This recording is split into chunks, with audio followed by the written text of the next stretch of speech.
Hello, hola, I'm Jimena. One of the first people I met here, it was Zoe. She has helped me in so many ways. She has been like one of the most important people in like for me to become my whole self. She came with the idea of doing Mariposa Night, one of the best creative events, bringing the community together to be creative and to express ourselves. I've been into dance lab, journaling, voice, women awakening, La Baja 100. We painted together in the street. Yeah.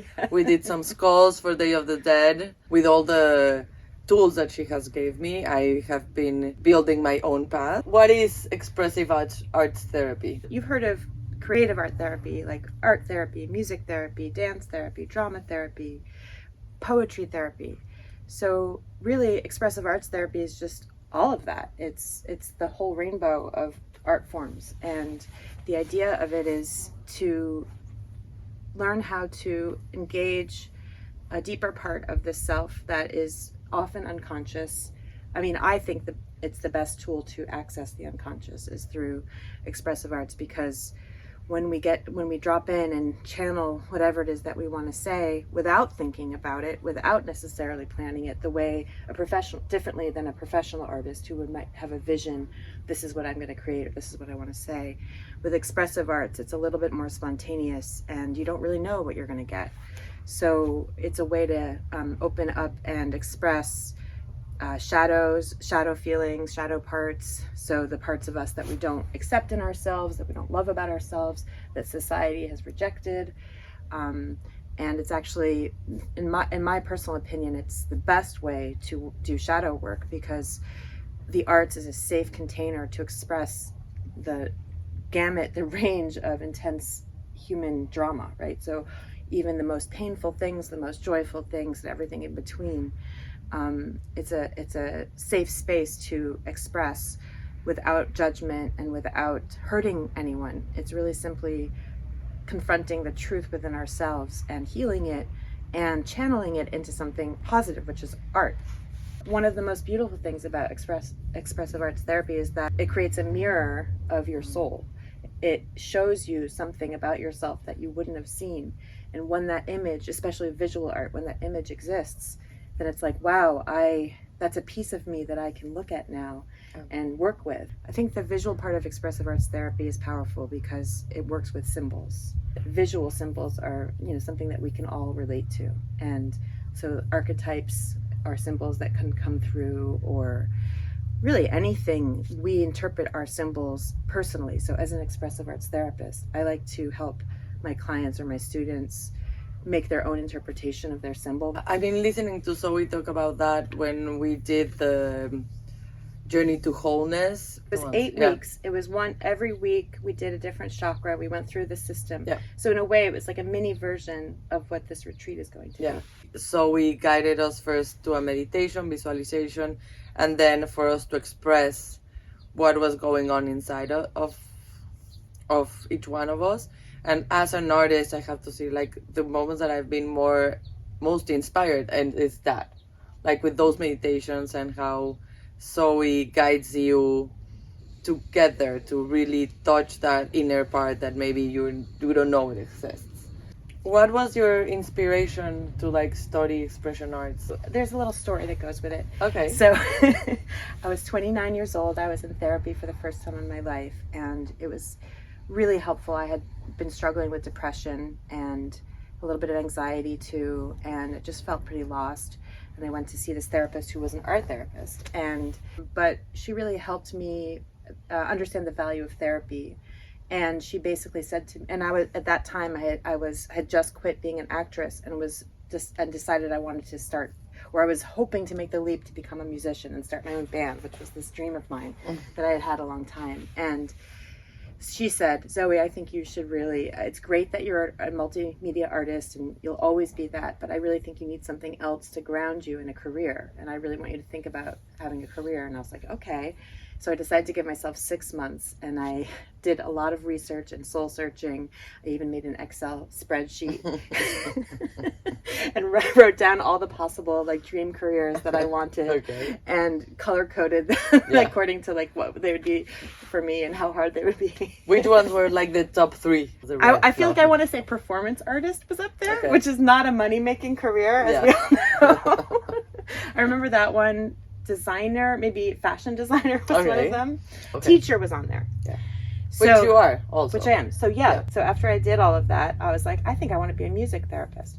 So I looked into the music therapy program, and I realized that I didn't have quite enough musical training to really be a music therapist, because you really have to have years of professional music training. So then I did a Google search, and Expressive Arts Therapy came up, and I was like, what's Expressive Arts Therapy? And it's like, oh, it's drama and dance and music and writing and visual art. And I'm like, hello, sign me up. Like, that's exactly me.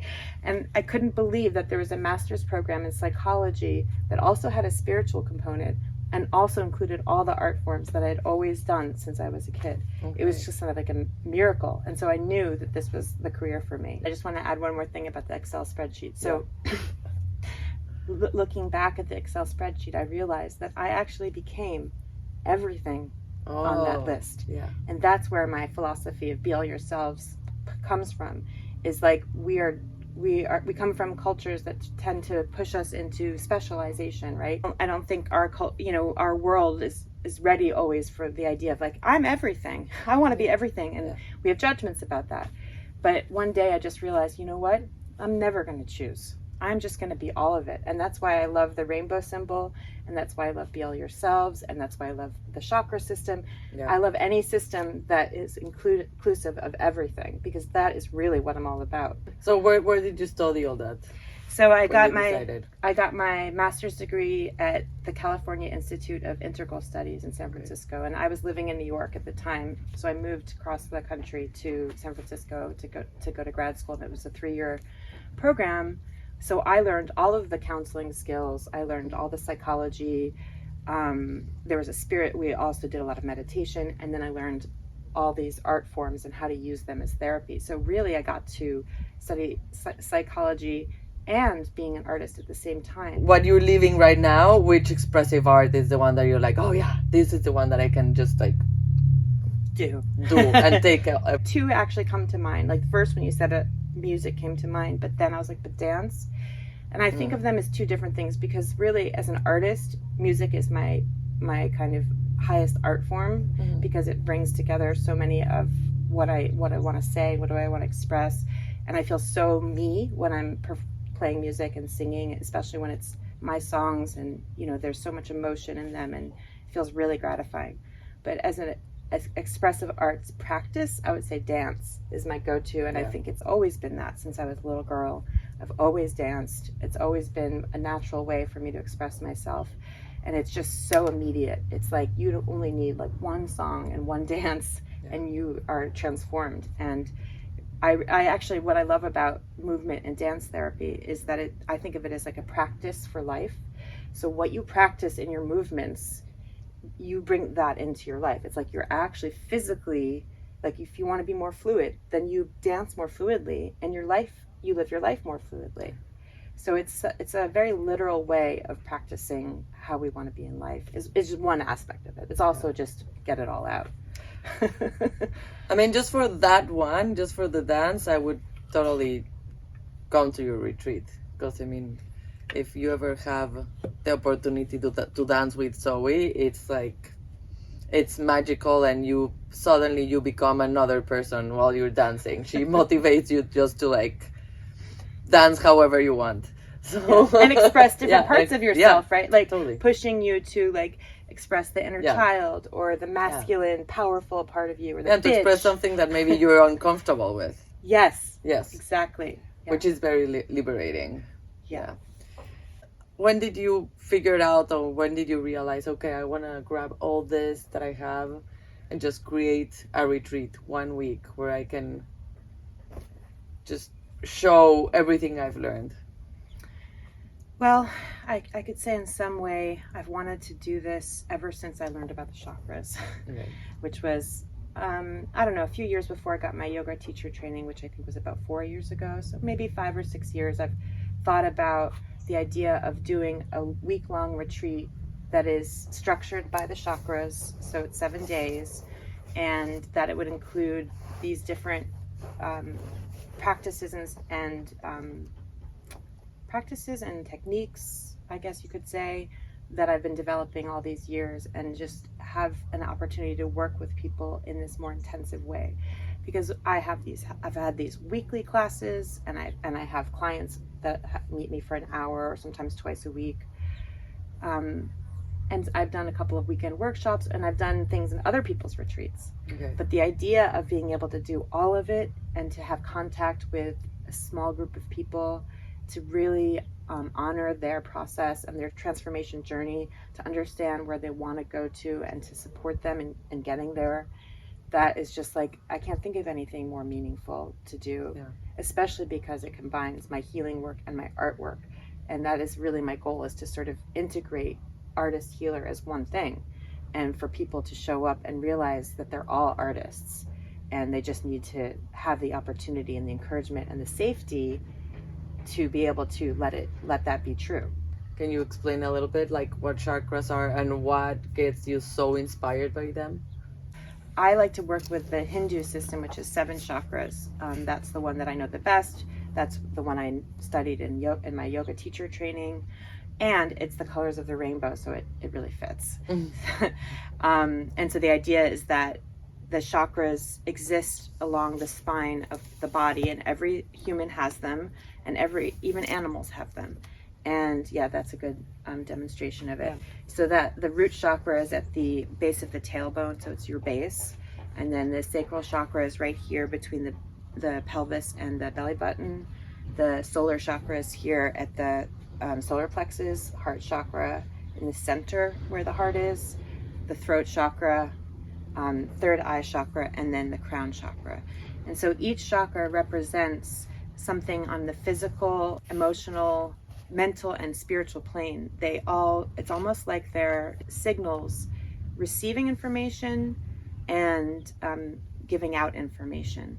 So think of them as like vortexes of energy that spin and emanate light. So even if you can't see it, one thing you can do is feel the chakras. And one of the techniques I will be teaching, or several of the techniques I'll be teaching, involve how to start to feel the energy in your chakras and start to understand how you can work with your chakras just on an energetic level. And through that, you can affect aspects of your life beyond just the physical. So if you're working on your heart chakra, you're learning how to open your heart or balance it, or in some cases have boundaries, because some people have a too open heart chakra and they need to balance it and have less energy moving through it. And so if you're working with your heart chakra, you would figure out which direction it would need to be balanced, and how to, and as a result, your relationships with people would change. You would find yourself either having to have more boundaries, or need to open up and be more intimate with people, or maybe you struggle to receive love but you're good at giving love, or vice versa. So each chakra, you learn how to work with it in all of these different ways, from the physical to the practical. So the retreat is 7 days because it's 7 chakras. Yes. Correct? So each chakra kind of holds the theme of the day. So yes, we will be working with it in the body, in the meditation, and the yoga, but also we'll be working on it in terms of the theme of that day. So if the root chakra, the theme is safety and security and the physical body, then we're going to be working on how to feel more safe and secure in your body, and we'll be working on how to balance your nervous system using polyvagal theory, which is a really exciting theory that I'm so excited to teach people if they don't know about it, because it really can change so much about your life when you start to work on your nervous system. And that's just day 1. Yeah. Okay. Okay, so we're gonna get like all Zoe has learned in like 20-something years. Yes, basically. In 7 days. Okay. Yeah, I'm going to teach everything I possibly can. But there'll still be time to relax in this beautiful property, Hidden Leaf Baja. There's so much beauty to explore here, just here in this property, but also the beach is right nearby. Yeah. Todos, Santos, the town is nearby. We're going to go out dancing one night, maybe see some galleries, you know. So there's so much to do beyond just learning from me. But yes, the main purpose of it is to be learning and integrating this knowledge through experience and creativity. Okay. So what do you want people who attend to live with after the retreat? Well, of course, it depends on what the individual's goal is. But let's say an individual's goal is to be more creative in their lives, which I think a lot of people who come to me, that is one of their goals. They want to bring more creativity into their lives. And they also want to know what their issues are and how to work with them. They have tools so that the next time that issue comes up, they know how to work with it. They know how to transform maybe a pattern that's painful, or learn how to, you know, balance the nervous system so that they can stay connected to somebody instead of getting triggered, or they can realize that they have the power of their transformation really lies within them. I think that's the main, if I could have one overall goal, is for people to learn that they hold the power to transform who they are in the direction that they want to go through working with their internal world, through using creativity and all these tools that I'm going to offer, so that they feel empowered to move their life in the direction that they want to go in, and to feel like not only to do that, but to do that with beauty, artistry, compassion, love, curiosity, to expand their consciousness, their ability to see much more than they may have seen before, that people's minds will be blown. Seriously, I would love for people to be like, come away from that, be like, oh my God, life is never going to be the same. That is my goal. I mean, every time I have done something with Zoe, my mind is blown. So, and my heart and my soul. So, I can totally see that. Thank you, Zoe. Thank you, Thank you Jimena. for your time. Thank you.